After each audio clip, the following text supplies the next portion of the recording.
Olá, bom dia a todos. Vamos às notícias do agronegócio direto daqui de Brasília. O governo de Portugal vai interceder na União Europeia para destravar o comércio com o Brasil. Esse foi o resultado de uma reunião do secretário executivo do Ministério da Agricultura do Brasil com o secretário da mesma pasta do governo português, que ofereceu apoio ao Brasil nas negociações com o bloco europeu. Em contrapartida, o secretário português mostrou interesse em aumentar as exportações para o Brasil de limão, lácteos e pescados. Os principais itens da negociação brasileira com a União Europeia são carne bovina, rastreabilidade bovina, regionalização da carne bovina termoprocessada, a ractopamina da carne suína, a retomada de pré-listing e a reabertura do mercado da União Europeia para o pescado brasileiro. O Ministério da Agricultura anunciou ainda que mais de 1.000 multas foram aplicadas nos últimos 2 anos a empresas que infringiram a legislação da defesa agropecuária. As penalidades do mapa se referem a infrações como registros incompletos, atraso na entrega de relatórios e mudanças em níveis de teores de componentes nas formulações de produtos. Pela lei da transparência, a lista é pública. A partir de hoje, a Petrobras vai reduzir o preço da gasolina em 2% nas refinarias. Com a nova redução, o preço cobrado nas refinarias passa a ser o mais baixo desde 25 de agosto.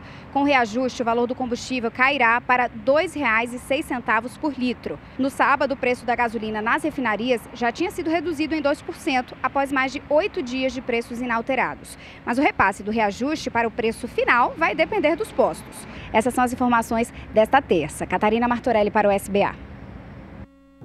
Você sabe como mensurar o pasto para saber quantas unidade animal tem em cada piquete? O repórter Valdir Pacheco acompanhou o último dia do workshop Gestão a Campo e mostra como obter esses resultados.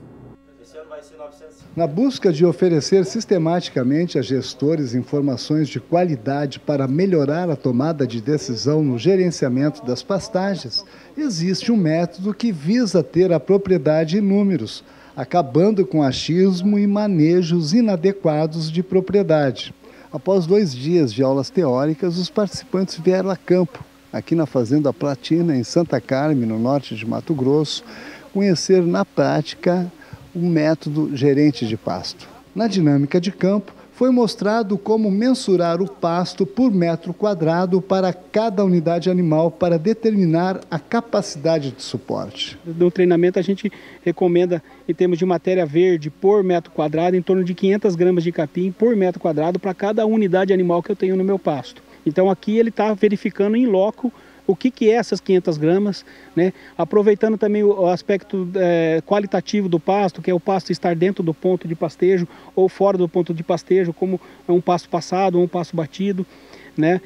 Avalia também a questão da avaliação de altura, como é que se obtém a altura média do pasto. O aluno é treinado nesse sentido aqui. E implicações práticas também como relacionadas à área de pastagem em si, que é bebedouro, como é que se determina uma área de pastagem, o que se determina isso, áreas de coxo, que tudo está ligado ao contexto de área de pastagem. Pastagem não é só o pasto em si, é a cerca, é o bebedouro, é todo esse dimensionamento que faz a coisa acontecer, efetivamente a campo. Essa é nosso desafio, a nossa meta, nosso objetivo é parar de falar o pasto está bom, o pasto está ruim. O pasto está bom porque ele tem determinada lotação em função da quantidade de oferta que eu tenho ali naquele pasto, a quantidade de capim que eu tenho nesse pasto e qual que é a produtividade que eu vou ter em função disso aí. Parar com o conceito do pasto está bom, o pasto está ruim. E ter números que se determinam isso. Isso já acontece hoje na pecuária com vários segmentos. Por exemplo, na cria, um processo de ATF, ele só é qualificado como bom ou ruim em função do número. O ganho de peso no confinamento é a mesma coisa, ele só é qualificado como bom ou ruim em função de número. Na pastagem a gente quer também seguir essa lógica, né? Baseada, pautada em números. Porque daí a gente acredita que a tecnologia vai ser efetivamente colocada a campo. As pessoas, a gente vai conseguir abranger mais técnicos a campo e praticando nessa metodologia que é o gerente de pasto, o método gerente de pasto. O método visa também controlar o manejo das pastagens independente do tamanho da propriedade, através da implantação de um aplicativo para celular ou software para PC. Porque hoje a grande dificuldade do pecuarista é chegar na frente de uma área de pastagem e falar quantas cabeças de gado eu posso pôr aqui de tantos quilos e deixar por tantos dias para exercer aquela lotação correta, tá? Para não deixar o pasto passar do ponto de colheita e também não bater exageradamente. Então, imagina a grande dificuldade, isso a gente está falando de uma área só, imagina uma fazenda que tem 50, 100 áreas de pastagens, como que ele vai ter essa dinâmica toda enxergando a fazenda em números e tendo essa gestão de pastagem bem executada. Então nós, gerente de pasto, desenvolvemos um software, um aplicativo, tá? Por trás desse software tem um método que permite fazer essa gestão de forma ampla, de forma global e eficiente dentro da fazenda. A prática de campo foi realizada na fazenda do produtor Juliano Antonioli. É muito importante hoje, tanto na agricultura quanto pecuária, o produtor se adequar às novas tecnologias e utilizá-las de forma com que ele saia do achismo, né? Ele achar que está produzindo, ele achar que tem capacidade e começar a mensurar. E esses aplicativos, essas plataformas, essa metodologia, quando ela entra para dentro da fazenda, a gente consegue ter certeza do que a gente está fazendo. Isso ajuda a gente a traçar novas metas, porque a gente não vai mais se basear em opiniões ou ideias de vizinhos, como é muito comum na agropecuária. E sim nos números reais que a fazenda está apresentando. Então é muito importante a gente fazer essa coleta de dados aí, mensurar o que a gente produz, o que a gente tem de custo, para saber para onde a gente quer ir. Porque sem os números é complicado a gente saber para onde a gente vai. Valdir Pacheco para o SBA, Sistema Brasileiro do Agronegócio. Dados do IBGE mostram que o estado de São Paulo detém a mais elevada produtividade de carne por animal do país. As informações você confere agora com o repórter Gustavo D'Angelo. Ainda que São Paulo não concentre o maior rebanho brasileiro, o estado registra a produtividade mais elevada do país, seguida por Mato Grosso, o maior produtor de animais e exportador de carne do Brasil.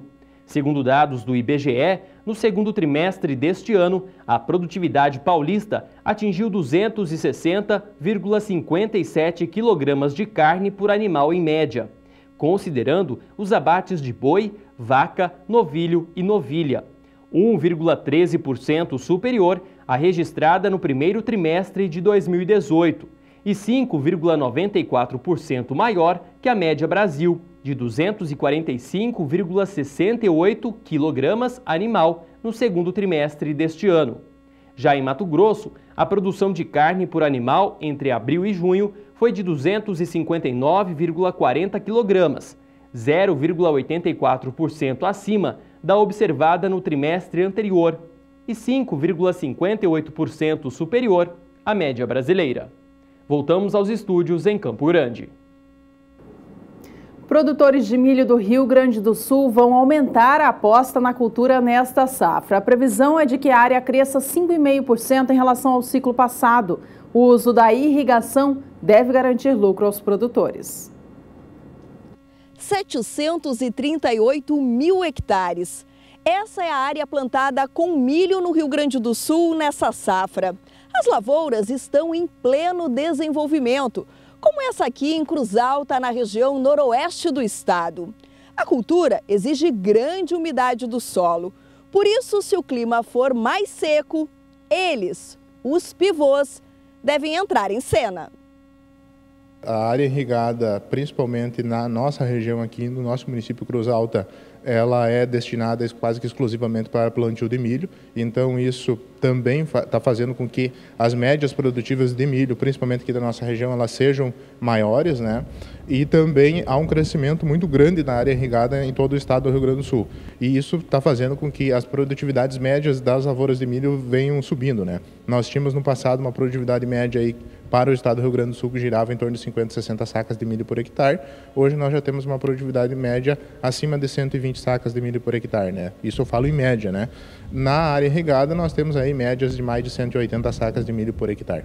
6 anos depois da última grande seca que assolou o Rio Grande do Sul na safra 2011-2012, a área irrigada com milho mais que dobrou. As estimativas do Clube da Irrigação, entidade formada por empresas, associações e universidades, apontam a existência de 220 mil hectares de terras irrigadas no estado, 2/3, cerca de 145 mil hectares, com milho. A oferta global de leite deve crescer de forma modesta nos próximos 12 meses, pressionada por margens mais estreitas de produtores e pelos efeitos do clima adverso em algumas dos principais países exportadores. As informações você confere agora com a Kylie Rodrigues. A informação faz parte do relatório trimestral do setor de lácteos do Banco Rabobank. O excedente exportável desses países será limitado nos últimos meses de 2018 e durante boa parte de 2019. Esse fator, combinado com um cenário incerto para a demanda, deve manter o mercado global equilibrado e os preços relativamente estáveis, segundo o banco. O clima quente e seco vem castigando as pastagens na Austrália, enquanto a seca em algumas regiões da Europa está reduzindo os volumes de leite. O banco destacou também que a greve dos caminhoneiros no Brasil limitou o aumento da oferta e que o alto custo de ração animal pode começar a afetar a produção argentina. Nos Estados Unidos, o aumento da produção continua abaixo das médias históricas. A exceção é a Nova Zelândia, que vem registrando boa produção de leite neste início de temporada. O impacto de custos mais elevados de ração animal e de margens mais apertadas para produtores é bastante evidente e deve continuar em 2019. Kylie Rodrigues para o SBA.